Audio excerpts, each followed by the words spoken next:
오늘 어버이 주일이면서 동시에 또 우리 교회 57주년 기념 주일이죠. 우리 교회는 67년 5월 11일 호평동에서 작은 가정집에서 시작이 되어서 여러분들의 기도와 헌신으로 인하여서 오늘에 이르게 되었습니다. 그동안에 많은 분들이 기도 많이 하시고 헌신하시고 이래서 이렇게 교회가 이렇게 세워지게 된 것입니다. 하나님께 감사와 영광을 올립니다. 교회는 성령 하나님으로 인하여 시작이 됐습니다. 그리고 우리의 육신은 부모님으로부터 시작이 되었습니다. 우리에게는 하나님 아버지가 계시고 육신에 또 부모님이 계시는 것이 오늘 특별히 의미가 있는 이런 주일에 마음이 열리고 귀가 열리고 말씀이 들리고 영이 살아나는 그러한 역사가 있기를 소망합니다. 우리가 사는 세상에는 길이 있습니다. 인생에 이제 육지에도 길이 있고 바다에도 길이 있고 하늘에도 길이 있습니다. 모든 일에는 길이 있고 그리고 인생에도 길이 있다고 하는 것입니다. 저희 5형제 가운데서 막내 동생이 이스라엘에 오래 살았어요. 18년 동안 살면서 공부하고 또 성지순례 가이드까지 했습니다. 언젠가 친구들과 함께 광야에 여행하다가 길을 잃고 3일 동안 밤낮 3일을 헤맸다 그래요. 그 지역은 일교차가 너무나 커서 낮에는 뜨겁고 밤에는 너무나 추워요. 그런데 가이드면서도 광야에 들어가서 길을 잃어버린 거예요. 그래가지고 야 이거 어디가 어딘지 모르겠고 이러다간 잘못하면 죽을런지도 모르겠다고 하는 그런 두려움 속에서 하나님 앞에 하나님 아버지 한 번만 살려주세요. 아주 간절한 절박한 그런 기도까지 했다고 그러는 거예요. 아마 물고기 뱃속에 3일 동안 그렇게 고통스러워했던 요나와 같은 그런 심정이었을 것입니다. 길을 모르고 인생을 산다고 하는 것은 이렇게 두렵고 고통스러운 것이 자존심 때문에 말은 행복하다고 하지만 죽지 못해서 사는 그런 사람들이 세상에는 많이 있습니다. 그런데 우리 예수님께서는 확실하고 분명한 음성으로 내가 곧 길이라고 요한복음 14장 6절에 분명히 말씀하고 계시잖아요. 예수께서 이르시되 내가 곧 길이요 진리요 생명이니 나로 말미암지 않고는 아버지께로 올 자가 없느니라. 길이 되신 예수님과 함께 동행하면 고난이 많은 인생이지만 즐겁게 걸어갈 수가 있는 것이 찬송가에도 보면은 430장에 주와 같이 길 가는 곳 즐거운 일 아닌가. 즐거운 일 아닌가. 주님과 함께 길을 갈 때는 즐거워. 예수님께서는 우리 인생길에 있어서도 그 길을 밝히 보여주셨어요. 하늘 가는 밝은 길이 내 앞에 있으니 주님께서 열어놓은 그런 밝은 길이 우리들 앞에 예수님을 믿는 그런 하나님의 백성들 앞에 열려 있다고 하는 것입니다. 여러분 모두는 주님과 함께 즐겁게 인생길을 걸어가는 여러분들 되시기를 축원합니다. 인생이 어떤 면에서 보면 어둡지만 그러나 예수님은 빛이고 하나님은 빛이시기 때문에 빛이 비치면 어둠은 있을 곳이 없어요. 세상이 아무리 어두워도 아무리 힘이 들어도 아무리 고통스러워도 주님은 빛이시기 때문에 주님과 함께 있으면 환한 거예요. 밝은 거예요. 즐거운 거예요. 오늘 본문은 하는 일이 잘 되고 건강하게 장수하는 그런 길을 우리에게 보여주고 있는데 어떻게 하면 그런 복을 받을 수가 있겠습니까? 먼저 생각할 것은 잘 되는 복은 순종의 길을 걸어갈 때 받을 수가 있는 것입니다. 하나님께서는 순종을 얼마나 좋아하시는지 순종이 제사보다 낫다. 사무엘상 15장 22절에서 말씀했어요. 순종이 제사보다 순종이 예배보다 중요한데 우리는 순종을 싫어합니다. 왜 그렇겠습니까? 죄로 인해서 우리의 마음이 완악해서 순종하려고 하면은 꼭 지는 것 같고 굴복하는 것 같고 뭔가 조금 모자라는 것 같고 인간은 하나님께서 금하신 선악과를 따먹음으로 하나님의 말씀에 불순종함으로 시작이 되었고 불순종이 몸에 배었어요. 그래서 순종하지 않는 것은 자연스럽고 순종하는 것은 어색해요. 그런데 본문 1절은 순종하라고 말씀하고 있어요. 1절에 보면은 자녀들아 주 안에서 너희 부모에게 순종하라 이것이 옳으니라.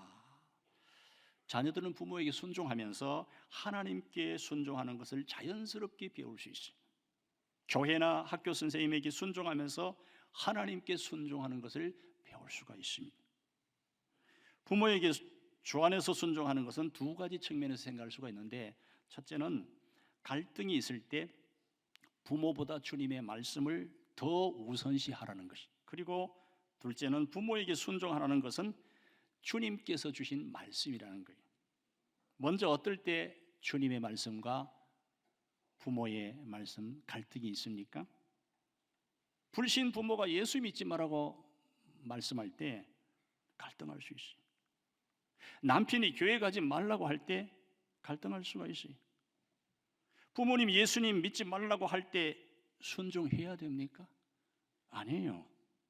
그것은 부모님이 신앙이 없어서 예수님이 어떤 분이신지 잘 모르고 자녀에게 예수님이 얼마나 중요한 분이신지를 잘 모르시기 때문에 반대하는 것이. 주 안에서가 아니라 주 밖에서 부모에게 순종하는 것은 불효하는 것입니다. 자녀는 주 안에서 순종해야 돼요. 부모나 남편이나 가족이나 선생님이라도 주님의 말씀보다 앞설 수는 없어요. 오직 예수님, 오직 하나님의 말씀. 과거에는 이런 설교나 이런 말씀이나 이런 내용들이 과거에는 좀 어울렸지만 요즘에는 이렇게 말씀드리면은 너무 이게 부담스러워하고 경직스러워할 수도 있어요. 그러나 하나님의 말씀이 항상 최우선이 돼야 돼. 하나님의 말씀을 붙잡으면 모든 것들이 다 풀리는 거예요. 다 풀리고 즐겁고 기쁘고 정상적인 삶을 살 수가 있는 것이. 성경은 이런 부분에 대해서 어떻게 말씀하고 있습니까? 마태복음 10장 37절에 보면 아버지나 어머니를 나보다 더 사랑하는 자는 내게 합당하지 아니하고, 거기까지. 아버지와 어머니를 나보다 더 사랑하는 자는 내게 합당하지 않다 그랬어요. 부모님이 소중하지만 예수님보다 더 소중할 수 없다는 거예요. 더 사랑할 수 없다는 거예요. 누가복음 14장 26절에도 물은 내게 오는 자가 자기 부모와 자기 목숨까지 미워하지 아니하면 능히 내 제자가 되지 못하고, 부분적으로 읽었는데 부모나 가족이나 내 생명이라도 주님보다 앞설 수는 없다는 거예요. 어떻게 내 생명이 천하보다 귀한데, 내 생명보다 귀한 것이 있을 수가 없는데 어떻게 주님이 앞설 수 있느냐? 주님이 내 생명보다 더 중요하냐? 죽고자 하는 자가 산다고 하는 말씀이 있어요. 이해가 잘 안 될 수도 있을는지 모르겠는데, 주님을 위하여, 주님의 말씀을 지키기 위하여, 그대로 살기 위하여서 내가 생명대에 걸리면은 주님께서 오냐? 너 죽어. 이렇게 내버려 두실 분입니까? 그러지 않아요. 주님의 말씀을 붙잡고 나아가는 그런 사람들은 내가 주님의 말씀을 지키는 데 희생하는 것보다도 100배, 1000배 엄청나게 하나님께서 더 많이 부어주시는 거예요. 더 많이 축복해 주시는 거예요. 그게 바로 믿음의 사람들의 재미인 것이죠. 주 안에서 순종하라는 이 말씀이 불신 부모에 대한 그런 순종을 경시하라는 말씀은 아닙니다. 오히려 불신 부모님은 그 회심하도록 더 잘 섬겨야 돼. 예수님 안 믿는 그 부모님이 내가 예수님을 어떻게 믿었으면 부모님이 아직도 나를 보면서도 예수님을 계속해서 안 믿고 있지? 안타까운 그런 마음을 가지고 술을 마시든지 뭐 어떤 모습이든지 간에 마음에 안 드는 모습이 있어도 잘 섬겨야 돼. 더 잘 섬겨야 되잖아. 순종은 온전하게 해야 됩니다. 그런데 사울왕이 바로 이스라엘의 초대 왕이잖아요. 사울 왕은 하나님께서 진멸하라고 하셨는데 자기 생각대로 가장 좋은 것은 남겼어요. 그러면서 제사 지낼 때 흠도 없고 좋은 것 사용하려고 남겼다고. 이게 되는 겁니까? 하나님께 책망을 받았어요. 자기 생각대로 순종하는 것은 온전한 순종이 아니에요.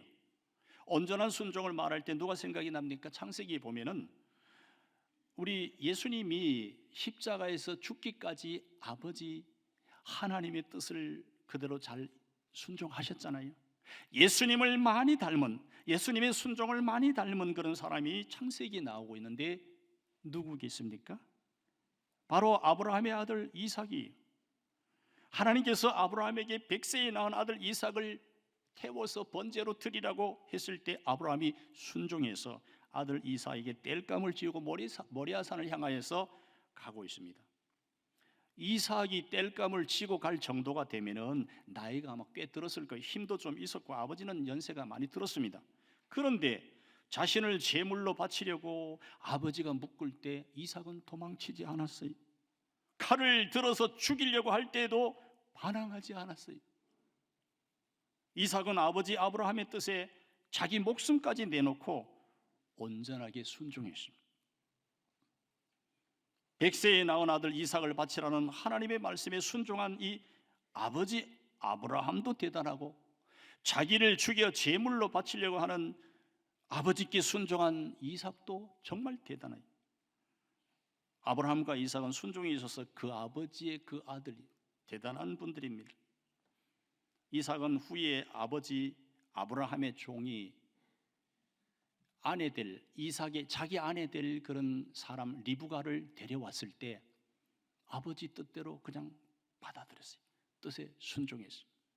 결혼에 있어서 부모의 말씀에 순종하는 거 쉬운 일 아닙니다. 내 인생 내가 살려고 하는데 엄마 아빠 간섭하지 말라는, 엄마가 그 사람하고 살 거냐고 내가 살지, 뭐 이런 마음으로 그냥 순종을 못하는 경우가 많습니다. 그런데 성경은 자녀들에게 부모에게 순종하라고 말씀하고 있어요. 그래서 결혼 때 가가지고 실개기를 벌리기 너무 힘들어요. 자식 마음대로 안 된다 그러고 너무 힘들어. 어려서부터 순종을 잘 가르치고 순종할 수 있도록 그렇게 잘 기르면, 그러면 조금 결혼할 때도 마음이 안 맞아서 고통당하는 그런 일들이 많이 줄어들 것입니다.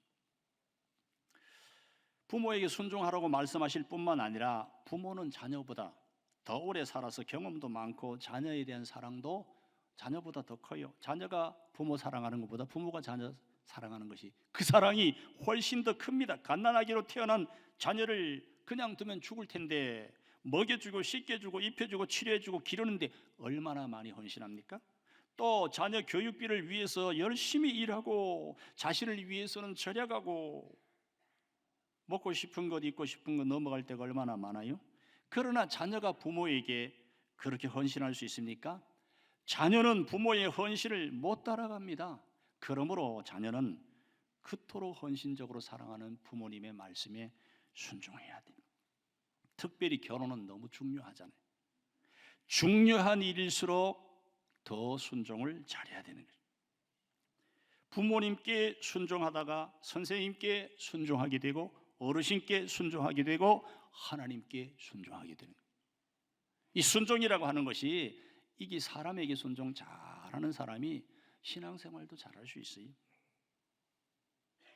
여러분 모두 순종을 결단하시고 실행하심으로 인하여서 하는 일마다 잘 되는 복을 많이 받고 건강하게 장수하시기를 축원합니다. 그런가 하면은 잘 되는 복은 공경의 길을 걸어갈 때 잘 되는 거예요. 공경의 길을 걸어가려고 하면은 겸손해야 돼요. 겸손도 순종처럼 별로 그렇게 하고 싶은 마음이 별로 없지요. 베드로전서 5장 6절에 보면은 그러므로 하나님의 능하신 손 아래에서 겸손하라.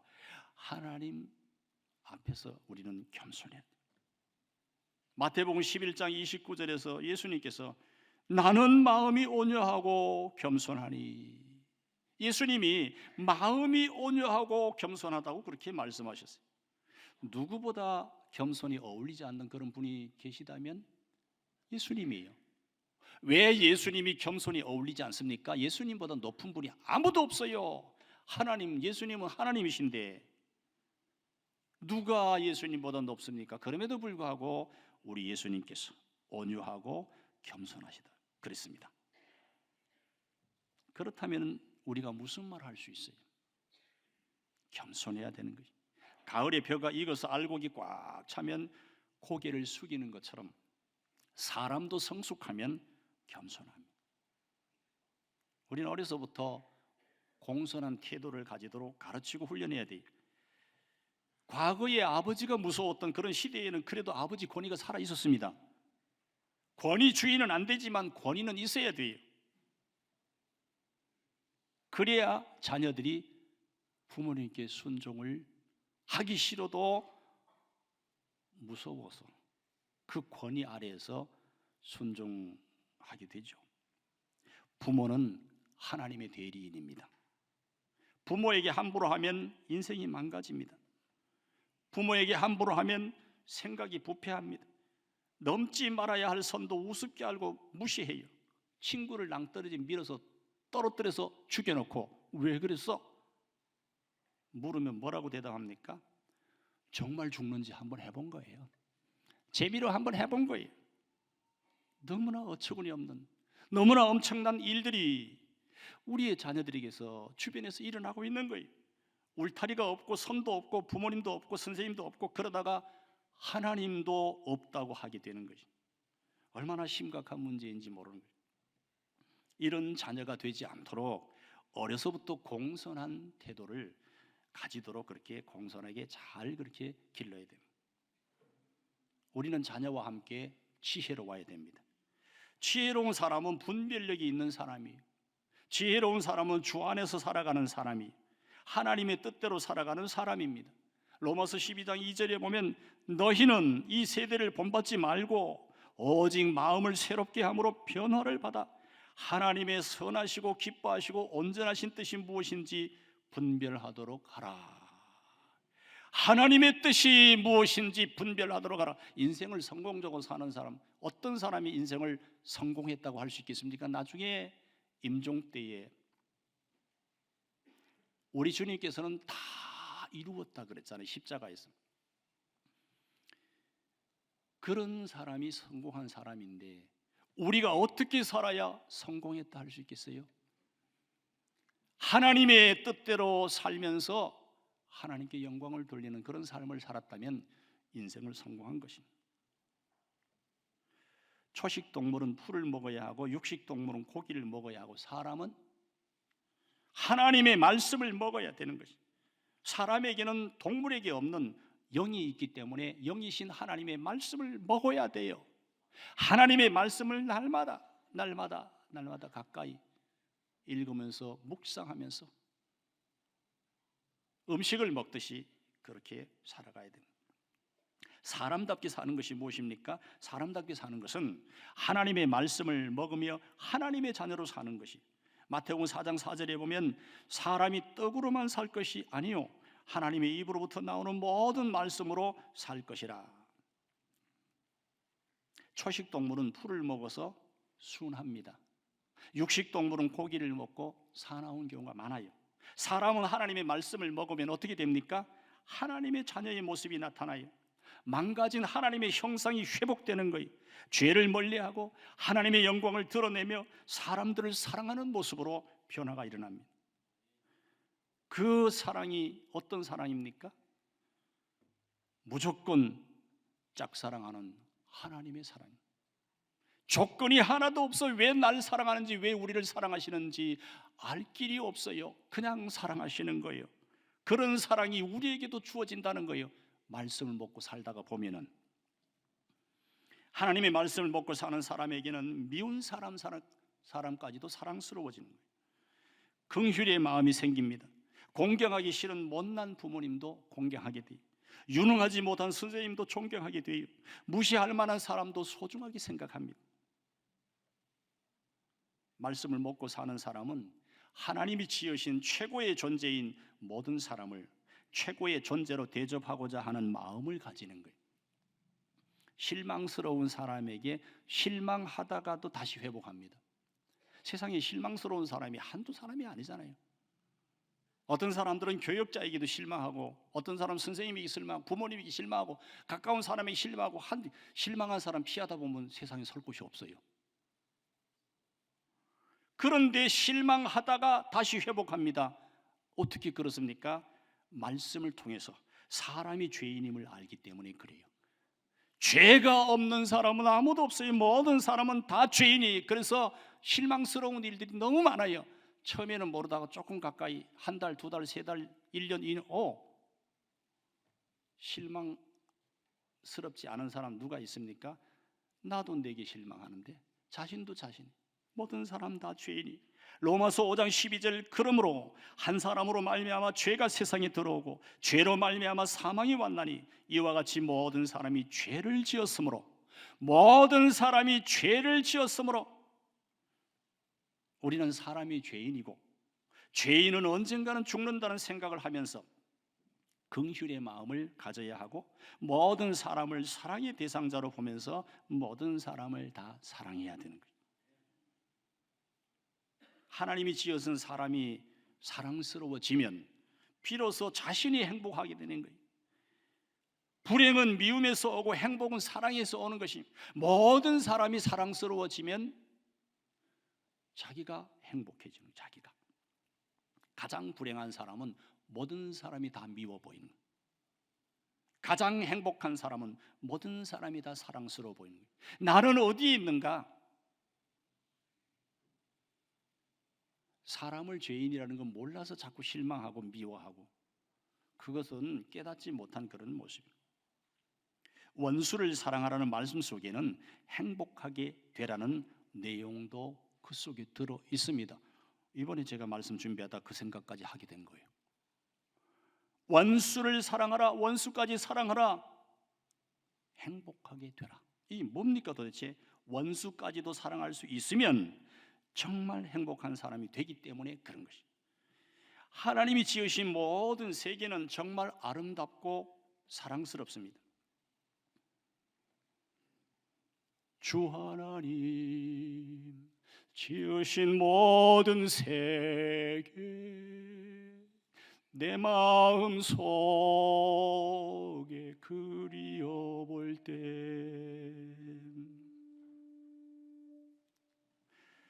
주님의 높고 위대하심을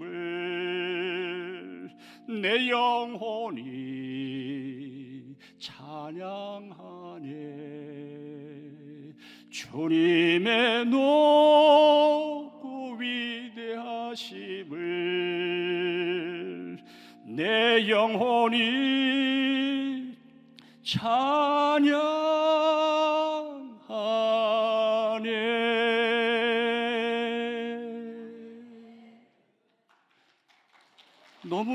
너무 하나님께서 지으신 모든 세계가 아름답고 너무너무 좋아서, 그리고 그 하나님의 능력, 주님의 높고 위대하심을 찬양하는, 그게 그리스도인들의 삶이에요. 우리들의 삶이에요. 하나님이 지으신 모든 세계, 모든 사람, 모든 만물 바라볼 때에 하나님을 찬양할 수밖에 없어요. 그 모든 것들을 또 사랑할 수밖에 없어요. 하나님이 사랑하신 그 모든 사람들, 우리도 사랑하게 되고, 우리도 사랑하다가 보면은 나도 모르는 사이에 행복하게 되는 거예요. 사랑이 있는 사람은 행복한 사람이에요. 본문 2절에 내 아버지와 어머니를 공경하라, 이것은 약속이 있는 첫 계명이니 그랬습니다. 하나님께서 내 부모를 공경하라고 하셨는데 왜 공경하지 않는 사람이 있습니까? 공경할 마음이 없기 때문에 그래요. 마음이 하나님과 너무 멀리 떨어져 있기 때문에 그런 거예요. 하나님과 멀어지면 가까운 사람도 미워져요. 가까워야 할 배우자가 원수 같아요. 가족도 보기 싫고. 빛이신 하나님이 우리 마음에 들어오면 어둠 같은 미움은 사라집니다. 만일 아직도 우리들 마음속에 미움이 남아있다면 사랑의 하나님, 성령의 하나님이 우리 속에, 내 속에 계시는지 우리는 다시 한번 생각해 봐야 돼요. 우리 마음에 비치신 성령 하나님께서 계셔서 미움과 어둠이 없어질 때 모든 사람을 사랑할 수 있고 부모님을 진심으로 공경할 수가 있는 것이, 내게 해준 것이 뭐라고 그럴 수도 있어요. 잘못하면 부모님이 너무나 가난하든지 부모님이 너무나 무능하시든지 그런저런 이유로 인하여서 내게 해준 게 뭐냐고 자녀가 그렇게 할 수도 있는데, 그러나 그것은 정말 잘못된 그런 모습. 부모님은 부모님이시기 때문에 순종하고 공경해야 되는 것입니다. 1절은 부모에게 순종하는 것이 옳다, 옳으니라 말씀하고 있어요. 2절은 아버지와 어머니를 공경하는 것이 약속이 있는 첫 계명이라 그렇게 말씀하고 있어요. 약속이 있는, 무슨 약속입니까? 축복의 약속, 잘되는 복을 받을 것이라고 하는 약속이, 그 내용은 3절에 있어요. 이로써 내가 잘되고 땅에서 장수하리라. 말씀을 정리합니다.